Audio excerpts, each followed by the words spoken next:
What a difference a day makes. Well, in this case, 4. We were hot and sweaty when we were working over the weekend. Now it's April 1st, but nothing today is a foolish joke at all. It's cold, it's wet, the wind is blowing, 45 with about a 20-knot wind gusting to 30. Well, I thought, since I'm alone out here today, I would show you the good, the bad, and the ugly of gardening. Let's take a few looks at the good.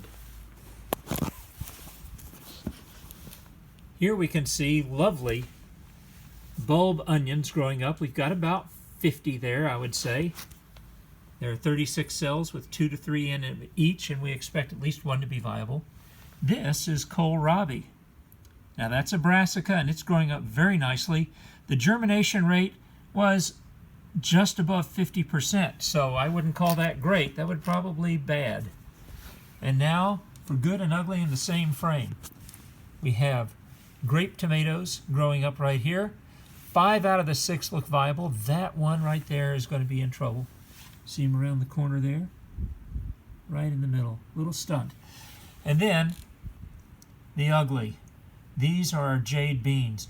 We rely on these a lot. The jades are a wonderful flavored bean. But as you can see, we only have one really strong out of 8. And that looks like 8, but it's actually 10, because I've replanted here and nothing has come up yet. This one came up with only one true leaf. He has a chance. And this one came up with no cotyledons, so when the seed head fell off, well, he's still trying to grow and maybe some seeds will pop, so I'm going to keep him watered. Now out into the garden.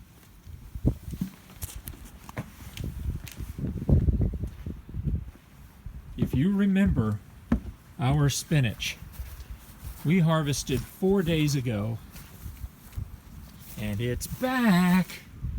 Look at these guys. This weekend's harvest will probably be also close to a pound. The last harvest I said was a pound. Actually came out to 11.5 ounces. I was a bit optimistic. The life of being a gardener. Another good thing right here. These are our spring onions. They have been overwintering, and as you can see, they are looking lovely. We grew them in 2 trials, these in clumps of about 10, so there's almost 100 there. And these in rows, singly, the old-fashioned way. And as you can see, which would you rather have? The single row onions or the ones that grew up around their friends in a clump? Also, our beets are really beginning to grow. We planted them very small, too small.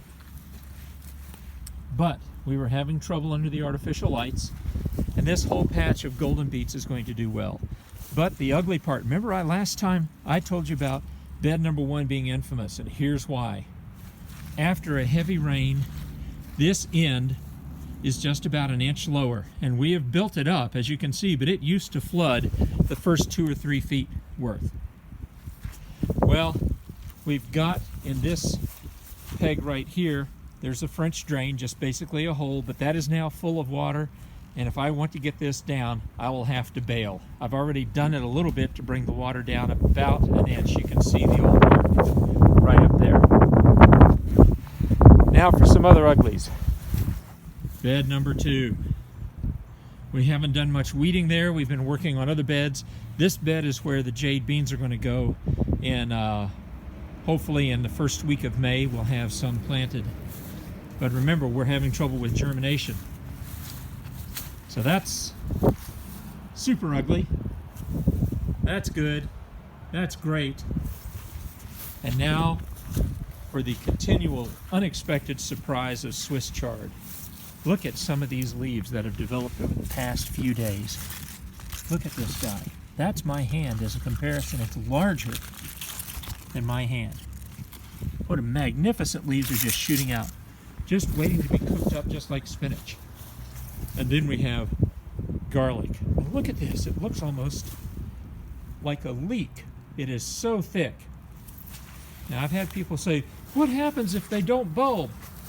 Because we had a rather warm winter. I will try to get down here to show you. Look at that.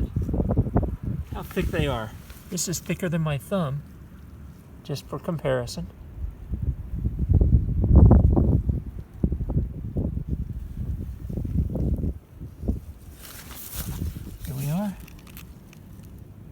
here's my thumb, thicker. If it doesn't bulb, we're not too worried. Garlic can be used just like a spring onion.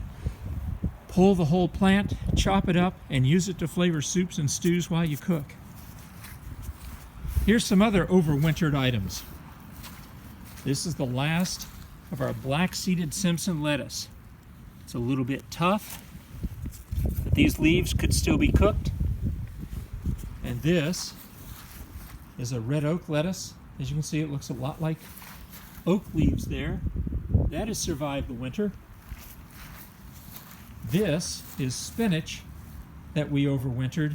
These leaves are still viable, but they're smaller and they're tougher, and as you can see, not being protected, there's some insect damage in there. We have had a lot of trouble with keeping slugs out of this, but they're about ready to be pulled up.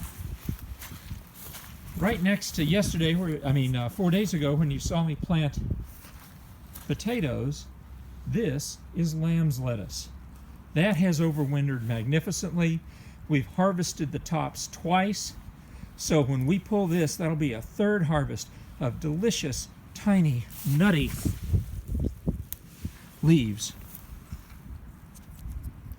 These leaves are delicious in a salad. I like putting them with brie and slices of apple.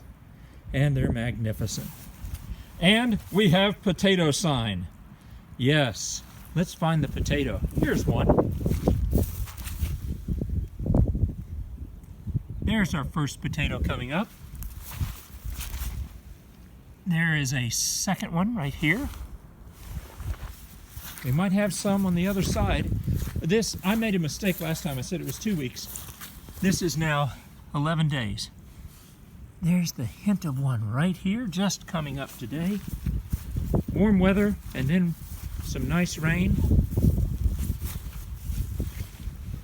Looks to be about it. Nope, there's the big one.